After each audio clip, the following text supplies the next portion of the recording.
I don't think you know a person until you know their story. That's the reason why I want to share my story with you. I want to start when I was 17 years old. I was still playing the B team in my soccer team, and I was watching the A team play. And after half an hour, these thoughts came into my mind like, Beggy, why are all your friends playing, but you're sitting here watching them play? And the easy answer would have been to blame it on the coach.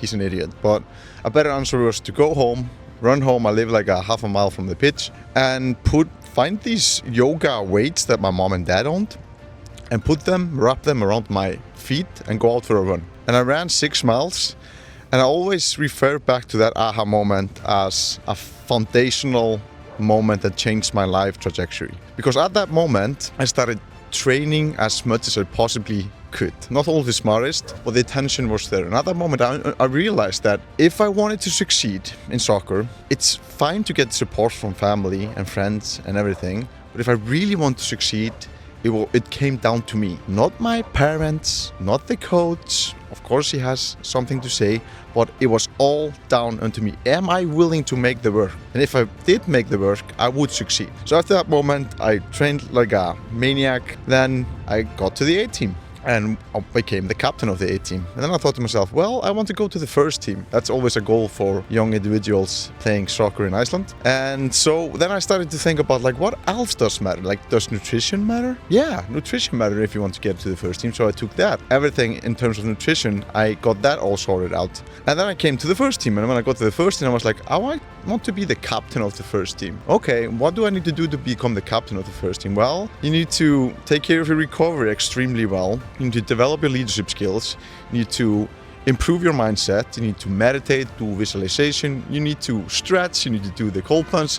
And then when I finally was the captain of the first team, I thought to myself, why not just become a professional football player outside of Iceland? And that vision just took my life for the next 12 years.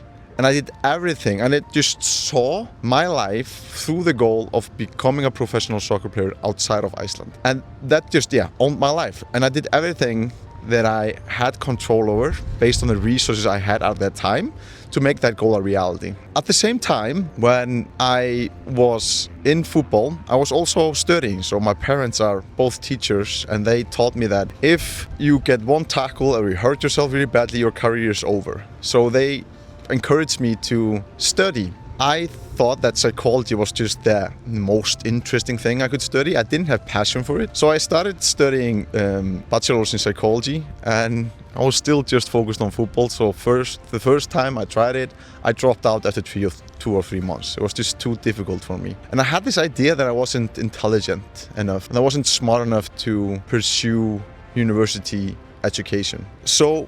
But when I was still playing, I started psychology again the year after. And I would like to say the school I went to, the University of Reykjavik, and the people I met in that program helped me to stay in that program. And I thought to myself, like, if I could work my ass off in soccer, use certain strategies, techniques, and do everything to become better at soccer, and I became better at soccer, I could do the same with my education. So I just started studying more and smarter, and then my grades just started to go up, and I became a little bit addicted seeing my grades go up, and then the people I was studying with they just were so fun. So at this time I'm playing with the champions of Iceland. So I was off contract in 2015, and I wanted to play abroad from Iceland, and I got one opportunity that wasn't exciting enough, so I went to the champions of Iceland, and nobody thought I was going to play there. But the next year I played all the games, and we became the champion, and I was chosen in the team of the first half of the league. And that moment also just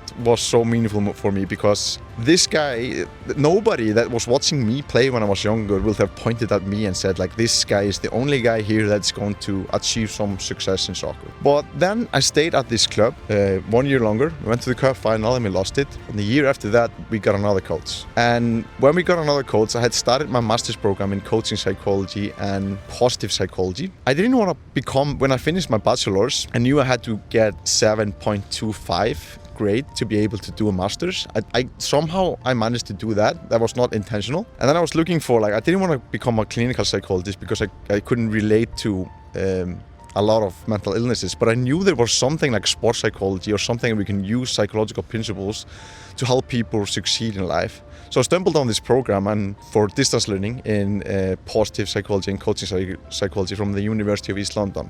So I was doing that on the side while I got the new coach at my former football club. And that coach did not like me. The first one, all of my coaches that didn't like me because they all pretty much loved me. And he kind of, bullied me, and I should have stood my ground at the time, but I didn't have the maturity because I was only 25 at the time, something like that. And it resulted that I went back to my former club. And when I went back to my former club, I lost all passion and purpose for soccer. And so for 1-2 years I was trying to force a purpose by being a leader, but I didn't really care about how I was playing, if I made a mistake to myself. So I always had to create this pressure. Beggy, you're not doing this for you, you're doing it for the team, and put like more pressure on me so I would get in my zone when I was playing. But the reality is I was just fighting against having lack of passion and purpose. And during that time point, remember, the only thing in my life was soccer and my former girlfriend, I would say. So I faced these existential questions, which were really, really difficult. Like, who am I beyond the football player? What do I want in my life? What matters? What is important? What do I want to do? And these questions were no picnic, but I was mindful of them and was reflecting on them. And I would say, I don't know how it happened. I was studying this type of positive psychology, is basically studying the factors that makes life worth living. So instead of studying suffering, human suffering, like psychology traditionally does, we study what's good about people, what are their strengths, the good traits, and the positive states that can help them flourish in life. And I got just this, I was just at a coffee house at 10 a.m. in the morning, having my coffee on a cold winter morning, and I just got this amazing business idea. I was just gonna find out what constitutes a good life, and then I was gonna teach everybody how to achieve it in 2 weeks. On the third day, reading my 20th research article, I realized like this is not going to happen in 2 days, but I'm afraid this might be my life's work. So after that, in conjunction with my soccer career, I started doing public speaking. I started coaching one-on-one. I started to have an idea for a book in my mind, and I just tried to use the mechanism I was being trained at to have the impact I wanted to make in the world. And that resulted in that me doing coaching and feeling the impact that I was having on other people and public speaking, it made me feel this passion and purpose again, not towards soccer, but towards psychology and helping people live a better life. And I promised myself I would stop playing when I wasn't passionate about it for a long time. So 27, I made a dramatic decision to stop playing soccer, to go all in into helping people. That was not easy, but at least I had the psychology part in me that my identity could fall onto. So after that, I started getting more clients in coaching. I started speaking for the biggest companies in Iceland. I started a podcast. I had one of the most popular podcasts in the country. I started doing executive coaching with the biggest companies. I wrote my first book and then the second book. So I was always trying to find the mechanisms I wanted to use to help people live a better life, because nothing was so addicting. I know this might be selfish or not, but like helping other people makes my life extremely meaningful, and I think that's okay. So it's like double dipping. The more I help other people live a better life, the more happier and healthier and meaning I receive in my life. So I did that. I had a successful business. I was living the dream life, literally. I had this vision of, I forgot to say, I was an influencer in Iceland as well. So I had like 10K followers, which is about 9 million in the US or something. And I was kind of communicating the things I believed to be true to be able to help people in this life. Yeah, then I was living my dream life. I had a CEO salaries. I didn't have to pay $300 for my mortgage, and that was it. I was going through a hard time at the same time because me and my girlfriend broke up, and I was driving to a talk like 1 hour away from the capital, and I was listening to this Eurovision song, and I was just crying on the way because it was just so hard. But then on the way back, I succeeded so much in the speaking engagement that college kids loved it. So I was driving back, and then I realized like, wow, Beggy, you're living the life that you visualized 3 years before. And so I was having a lot of ups and downs at that period in my life, but I was basically living the dream life. I had everything. I had to pay $300 mortgage each month, and I got everything for free. My life was set. I was successful. I could see myself becoming even more successful. But then somehow something was quietly more calling me when I was applying to PhD programs in the US. And I applied to 16 PhD programs, all the best schools in the US. And I got into one, but 15 didn't even respond to me or rejected to me. And that school was in Los Angeles. And I had started a PhD program in Iceland, and I had a fight with my supervisor because he was kind of stepping over my boundaries like the soccer coach was doing. And I didn't want to do that again because truth came my principle then. So I decided to stand my ground, probably too strongly.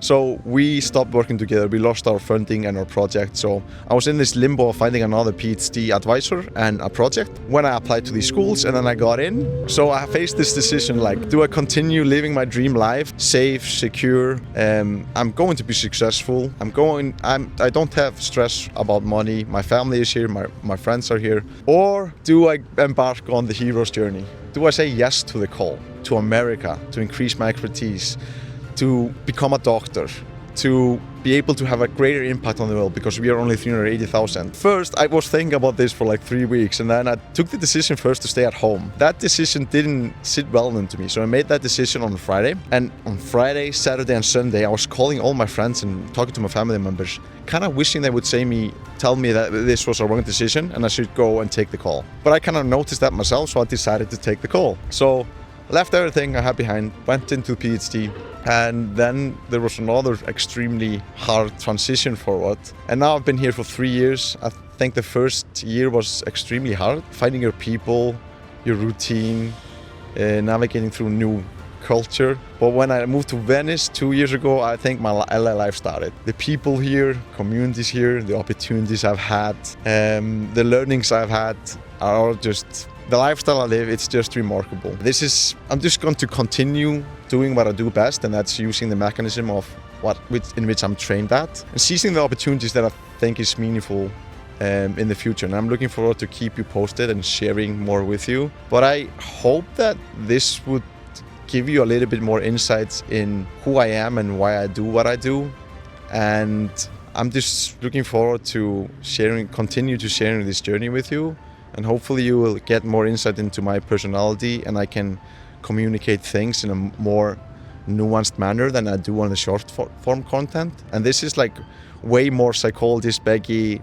I want to talk more nuanced about things, and things are quite complex, and I think the short form is not ideal for that. So I feel this calling of communicating more to you about what I do. And to be honest, I've been postponing this for a year or more. I've been having this idea I want to start YouTube videos for more than a year, but I always find some reason not to do it. But now it's just time. It's time to stop planning for it, stop telling you you're going to do it, and just do it. And that's why I'm here talking to you. Hope you enjoy this video, and hope you continue to follow my journey. I'm going to share skills on how to improve your life and the science behind it, and my lifestyle and my journey. And yeah, I think we're just in it for a ride. And if you have any comments or questions to me, don't be afraid to ask them. But other than that, I appreciate your time and you being here, and I hope you have the best day, and I'll see you soon.